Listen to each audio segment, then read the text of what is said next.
Ghafil is not a good word. You with me? Because it means what? Unaware. This is the only ayah in the Quran where ghafil is a good thing. The only ayah of the Quran where being unaware is a good thing. And it's about women being unaware. He says, إِنَّ الَّذِينَ يَرْمُونَ الْمُحْصَنَاتِ الْغَافِلَاتِ الْمُؤْمِنَاتِ. Those who accuse, those who throw doubt towards believing women, actually first he says, good family women that are totally clueless, completely unaware, and believing. Allah mentions their cluelessness before He mentions their faith. Why? Because women can have a tendency to want to know stuff. What's going on? Tell me the full story. Tell me what's really going on. What's going on with her? What's going on with him? I need details. Tell me everything. And then there are women who are happy being what? Unaware. And when they are clueless, they have nothing to spread. They protect themselves. They are protected from what is said about them, and they protect themselves from spreading stuff. Being clueless is actually a pretty good thing. It's a pretty good thing. And so he says people who accuse these clueless women, these innocent women, people who ever cast doubt towards them, يُعِنُوا فِي الدُّنْيَا وَالْآخِرَةِ وَلَهُمْ عَذَابٌ. Those are people that are going to be cursed in this world and the next. They will have people. So I leave you with the following. The entire purpose of the story. I could have done like one of like 100 stories from the Quran. But I chose to travel around the world and around the country with the story because of the kinds of emails I get.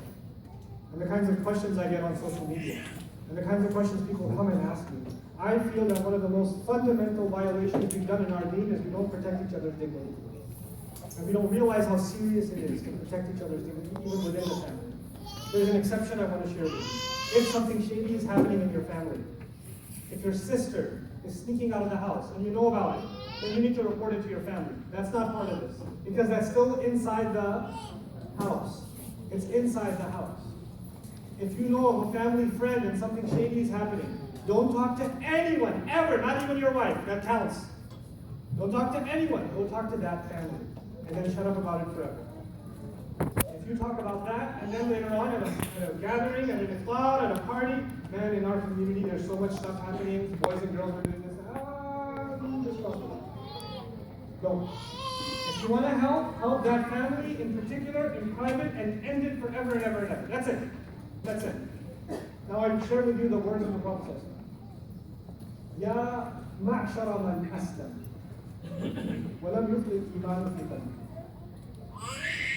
Gathering of people who've accepted Islam, yet Iman faith has not made its way deep in your hearts yet. لَا تُؤْذُوا الْمُسْلِمِينَ. Don't hurt Muslims. وَلَا تَتَتَبَّعُوا عَوْرَاتِهِمْ.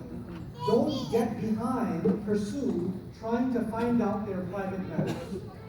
Don't become interested in other Muslims' private lives. وَمَنْ تَتَبَّعَ عَوْرَةَ أَخِيهِ الْمُسْلِمِ. And whoever was to try to find out and pursue getting more information about the private life of his fellow Muslim brother or sister, تَتَبَّعَ اللَّهُ عَوْرَتَهُ. Allah then starts pursuing their private life. And whoever, وَمَنْ تَتَبَّعَ اللَّهُ عَوْرَتَهُ, and whoever Allah decides to pursue their private life of, then He exposes them. يَفْضَحُ وَلَوْ كَانَ فِي جَوْفِ بَيْتِهِ. Even if he was in the most private part of your home, Allah will expose them and humiliate them in public. That's the warning of the Prophet. How serious is it to protect the privacy of a fellow Muslim? You know, there were cases with Umar bin al-Khattab radiallahu anhu. He used to watch practices in the marketplace. There were two people committing the shameless act behind the veil in the market. And somebody said to Umar, watch, look what they're doing. Watch, lift the curtain. And he punched the guy who was trying to lift the curtain. No. Why? Leave people be. Don't go after their private lives. It will destroy your life. It will hurt your life. I want to, first of all, thank this community for its patience. Alhamdulillah, it's been a challenging night. I know it's been hot in here, and our children were very loud with their takbirs. But alhamdulillah, may Allah reward the mothers for being patient even in this temperature, for keeping up with their children and bringing them anyway. May Allah put a lot of the barakah of this gathering into those children's lives and their futures. and may Allah give the patience to their husbands for not helping at all. Also, the other thing I want to tell you is a little bit of a recommendation. You guys are free to take it or leave it. My goal basically right now for the next 10 years is to just study the Quran like I've never studied it. That's what I do. Okay, so 80% of my time is now spent in Quran studies. And now I'm institutionalizing that effort. I have a team of scholars and researchers with me, and we study it collaboratively together. We've broken it up into 3 parts. It's really exciting. I study how the Quran is organized and how surahs are organized, which is an absolutely incredible study. Things are being discovered in this field that are mind-blowing, and I'm hoping to publish some of that stuff as well, and also put it in video form. My colleagues are studying classical tafsir. For every one ayah of the Quran, they'll go through like a couple of dozen mufassirun and summarize them, and we'll discuss what each scholar had to say, what their insights were. That's their role. A third group is actually studying the Quran against the backdrop of Jewish texts, Christian texts, extra-biblical texts, Egyptology, other sources other than the Islamic sources that the Quran comments on. So for example, when we studied the people of the cave, we studied the Aramaic texts that describe the people of the cave from the Christian sources themselves. What do they know about the people of it? It's their story. They were celebrating it 100 years before it was revealed in the Quran. So what do we know about them? And how did the Quran comment on what was already on their mind? Because they had that background, right? Same way when the Quran talks about, I didn't know this, I'll share one with you, سَمِعْنَا وَعَصَيْنَا in the Quran, which means the Jews, when the mountain was raised above them, they said, we hear and we disobey. They said, we hear and we disobey. And in Hebrew, it's actually نَشْمَعْ وَعِشِينَا, which is actually we hear and we obey. And so the Quran reverses it, and it uses the same word from Hebrew, ishina, and turns it into asayna, because you said obey, but what you really did was disobey. So the Quran sarcastically comments on their exact words from the Torah. It's amazing. And that's just one small example, but to study the external text and see how they correspond to the text of the Quran is a remarkable study by itself. I'm hoping to collaborate, converge all 3 of those studies and produce a video commentary on the entire Quran eventually, inshallah. I've done about 15 surahs so far. But that's the second project. I want to tell you really tonight about the first project, where you can begin. A lot of you have questions about where can you start studying the Quran for yourselves. And that's kind of my life mission, is to not only be a student of the Quran myself, but to help people study the Quran in their own lives, on their own time. So if you guys become a part of Bayyina TV, Bayyina.tv, here's my recommendation. Do 2 things. First, do this about 15 hours of video over time. You would take a couple of months to do it, called Divine Speech. That's what it's called. What's it called? Divine Speech.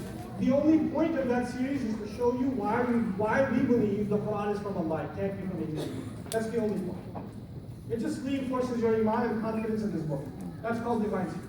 Once you do that, then I've done a video translation and commentary on the entire Quran. It's called Cover to Cover. It's already done. That's already finished. It's more brief than what I did tonight here, but it's a flowing translation. And I feel that video was more effective than writing something, because nowadays you guys don't read anything.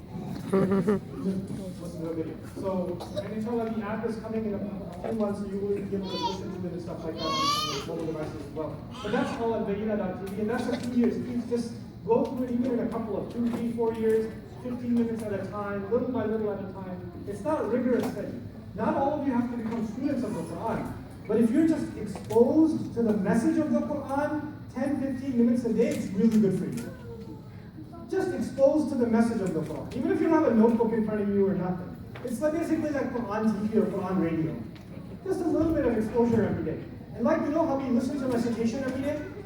Or some of you do at least? The problem with that is recitation is awesome, but do you understand or no? Most of the time you don't. So just a little bit of commentary, a little bit of explanation will keep you in touch with the Quran in an easy way. So if you can, that's the point of Bayyina TV, to just give you a little at a time. I put so much there, it will take you a lifetime to finish it anyway. That's not the point to finish, it's just to be in touch. So I'm hoping you take advantage of that resource. I really love coming here, alhamdulillah. I'm very grateful for the hospitality that this community has given me. I hope to see you guys again, inshallah. And I pray that the lessons that were shared here today are of some benefit to you and your family. I pray to Allah Azza wa Jalla for relief for all of the listeners that are hurting either physically or their dignity has been hurt by someone, or they have been the culprit themselves. Allah Azza wa Jalla give us all healing and grant us all forgiveness. Jazakumullahu khairan. Assalamu alaikum wa rahmatullahi.